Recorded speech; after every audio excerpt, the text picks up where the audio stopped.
another face in the crowd in this Bellwether Town. Actually, why don't you tell me what you're doing here? This is the free clothing store at the Royal City Mission Church. It is accessible to everyone. There are no barriers at all. You just have to drop your name at the front door and walk on in.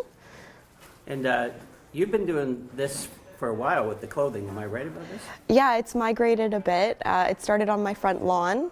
I put up a community rack there, and then we moved to the bench, which is a wonderful thing that happens for an hour a day, every day. It's also a no boundaries accessible spot where you can go get food and necessities, and that was great too, but being outside and on a corner is a little bit intimidating, so having a more central location here has really benefited the community in a larger way, so we're growing, which is exciting. And how did you end up here in the Mission?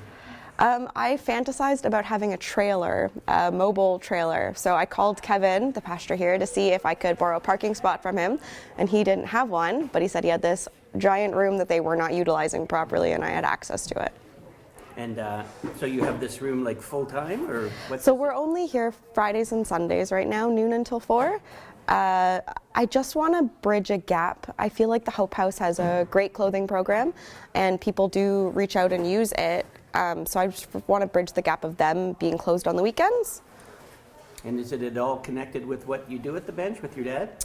A little bit. I love being downtown, and I love being helpful, and we've noticed just some small gaps. So he does muffins 3 days a week as an extra pocket snack for people, and I also have clothing there, especially on rainy days and cold days. If I have it and the community has it, why shouldn't people in the community have access to it unconditionally? Mm-hmm.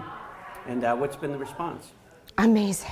Mm-hmm. The community is enjoying not dropping off at the thrift stores. I found a lot of people who are just thrilled to be helpful, and the people who come to the mission are benefiting from it. We don't have a supply list, so people don't have to wait for stuff that's their size. They can just come in and frivolously shop. Right. And emergencies happen every day here, right? Everyone has a bad day all of the time, so being able to put on fresh socks has just been exciting to everyone. And how would people donate?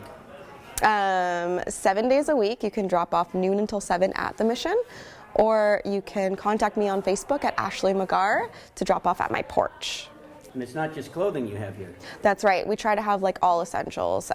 Shampoos, toothbrushes, baseball caps, belts, shoes, snacks, sleeping bags and tents and blow-up mattresses, anything that could be useful to anyone in any situation. Art supplies have been a fun thing that we just got into that are going very quickly.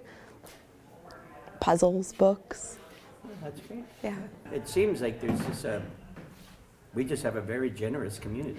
We do. I feel like people have a need to share and to feel helpful and to feel value, and we're trying. With both feet on the ground in this Bellwether